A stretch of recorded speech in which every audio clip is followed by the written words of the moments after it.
Hey friend, this is Jennifer, and this is the Jennifer Allwood Show, the podcast for women who want to learn how to live an intentional life or build their creative business.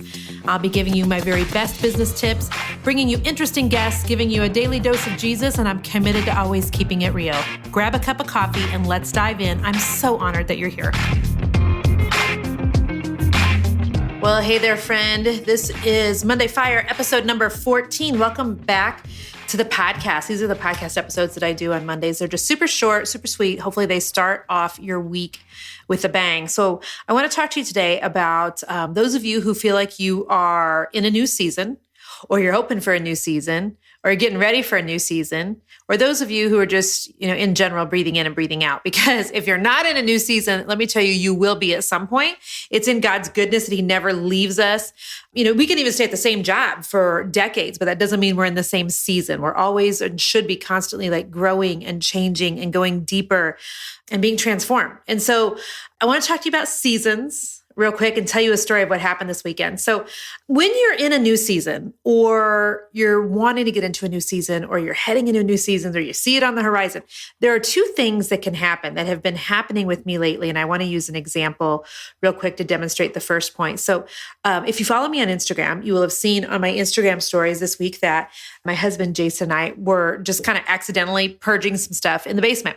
It's a holiday weekend. And I don't know, sometimes when I'm feeling froggy and areas of my life are feeling stressful, it feels really like cathartic for me to like purge and get rid of other areas, things that feel messy.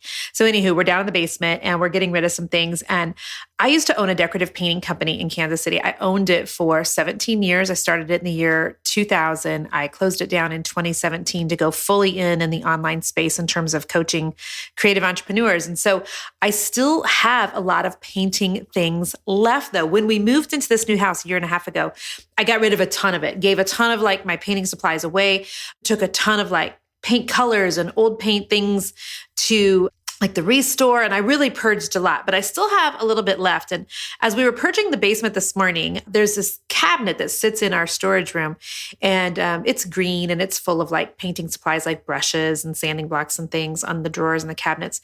And then on top of it, like my husband has a hobby that he likes to do on top of that cabinet, which is not my point. My point is I have this easel, and the easel is one of three that I used to have that Jason made two of them for me. My sister-in-law gave me one of them, and they're made of wood, and you put a clamp and you like clamp a piece of poster board onto the easel. And this is what I used to like use with poster board, and I'd roll out like a new paint color, like light French gray, and take that and show my clients, or I'd do a new gold leaf sample and take it and go show my clients. But the easel is basically so you can clip a poster board to it. You can, show people, paint something real quick on a poster board and take that poster board to a client. Clearly, I haven't had clients in over 2 years. And that season of my life is way over. And so as we're purging the basement this morning, I realized this easel's like totally in Jason's way of his hobby. And it's just like sitting there. It's done nothing the entire year and a half that we've lived here. And I'm like, wait a second, why am I keeping that thing? Like that season of me owning a decorative painting business is so far over. I mean, that is a closed door. I'm not someone who's like leaving that door cracked just in case. Like, even if, all 3,000 of my coaching clients bailed tomorrow, I would not go back to a painting business. Does that make sense? Like, I did that, been there, done that. That served me and my family very, very well. But that is not who I am anymore.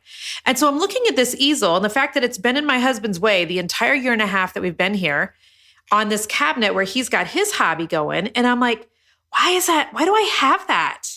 Why am I keeping it? And the truth is, I don't know, because like I said, like I've closed that door. I did not leave it cracked open. I've closed that door. But what I realized is that I'm keeping like some crumbs from it. I'm keeping some little mementos from it. And I tend to be like a super nostalgic person. I love like mementos and heirlooms and all of those things. And yet, I'm telling you guys, this easel is not serving me. It's not serving anybody in my household, and I'm keeping it, and I don't know why. And so I trashed it today.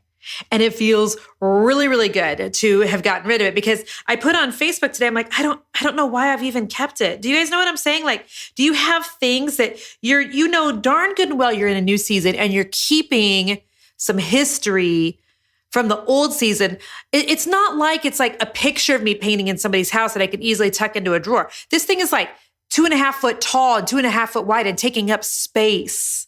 And not only does it take space in this new season on a countertop, it literally is taking space inside of my soul, I think, because I haven't gotten rid of all of it. So I'm going to read to you real quick the only scripture that I want to talk about on this podcast, which is in Isaiah 43, 18 through 20, which is, do not remember the former things, nor consider the things of old. I'd like to say the easels of old. Behold, I will do a new thing. And I just was thinking this morning, man, I can't do new things with old tools. I can't do new things with old thinking. And so we got rid of the easel. And so I'm encouraging you right now. And if you're in a new season or you're wanting to get into a new season or you're heading to a new season, are there things you need to purge? And I'm not necessarily always talking about like supplies. That could just be a metaphor. It might be relationships. It might be ways of thinking. It might be habits. And it could be tools. Second thing, if you're going into a new season or you've gone into one or hoping to go into one or any of the things pertaining to new seasons, I want you to know that there are always going to be people who are going to try to keep you in the old season. Here at Team Allwood, we're getting ready to do even some more shifting than what we've done in the last 2 years. So I owned that decorative painting company for 17 years. It was amazing. It was about 5 years ago that I really started pressing the gas in the online space. It was 4 years ago that I really started coaching clients. It was about 1.5 years, 2 years ago that my business really took off and we hit the 7-figure a year mark and things really just started duplicating and going really quickly.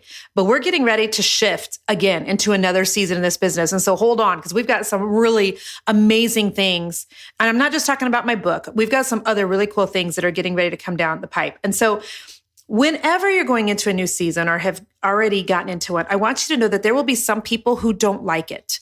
And especially if you're somebody who's in the online space, it's really interesting to me that complete strangers will want to tell me and want to take me back to my old season. And now listen, sometimes they do it in a sweet way, but sometimes it's also manipulative. And not only, by the way, is it strangers on the internet, sometimes it's people in your world. And like the people you see, your family, the people you spend holidays with. But here's the types of things that people have said to me lately in DMs and like in real life. Boy, I miss it when you do projects. You used to, XYZ. Or I sure wish you would still, da-da-da-da-da-da. And it's always interesting. And this is how I know that I've still got to work at my salvation every single day, folks, because in my head, I want to be like, first of all, I would never say to somebody, I wish you would still XYZ. But I always want to kind of get snarky at them back. And so this is how I know God's still doing a thing in me, friends. But the truth is, like, before I had to do projects, you guys, I had to. This is how my family was generating income. Now I don't have to. I'm in a new season. Now I can pay people to paint my own house. The thing that I did for 17 years for other clients, now I get to pay people to do. I don't have to go back to that. We are literally paying for somebody to come next week and repaint a room in the house. And it's funny because I considered doing it myself. And my husband was like, why would you do that? And I'm like, I don't know, because I don't want to. I don't know. But it's interesting that sometimes people want to take us back there. And sometimes I think we also think because we can still do the thing from the old season that maybe we still should. And when people are like, gosh, I wish you still would, cut hair for a living. I wish you still would, have that brick and mortar. I wish you still would. There's a variety of things that they can say. Don't let that suck you back into that season. Number one, people who are stuck and they're in stuck seasons in their own life, they're going to want to keep you in a stuck season too. And oftentimes it's because they don't want you to grow. They really loved the old season. They really loved the old thing that you were doing. And if you're not careful, you will begin to question whether or not you should have shut the door to that old season. So if you're someone today who's heading into a new season or you've just arrived, listen, please don't carry old luggage, old things, old baggage, old thoughts, old tools, old whatever into that new season with you. And 2, don't let people try to talk you into going back. God's got something so much better for you, friend. You just keep trucking, keep your eyes on the road ahead of you. but don't be going backwards. There's nothing good for you there if God's already closed that door. So I hope this encourages someone today. And, the thing with podcasts is it's not like I put a post up on my Facebook page and you guys can comment on it or send me a DM. It's not like I do an Instagram story and I get an instant message from you guys and reply. So it would help me to know when I'm doing these Monday Fire podcast episodes, if this resonates with you, would you do me a favor? Literally right now on the podcast, you can hit this little button down at the bottom of the screen. Let me look at my phone right now so I can even tell you how to do it. So if you're on my podcast, there should be a little button down at the bottom of the screen. And there's 3 little buttons. And then you can share the episode, and it's a piece of paper with an arrow above it. Share it and share it to a friend. Or you can copy the link, screenshot it, put it on your Instagram stories, tag me on it so that I know that, and tell me, let me know if this is resonating with you guys. It always helps me, number one, to just know that some of my messages are hitting home, touching base with you. And number 2, just it helps also give me ideas on things that I can talk about more in the future and more in depth. So hope that's helpful to you guys. Until next week here on the Monday Fire, stay blessed, and I'll see you on Wednesday morning. Bye-bye.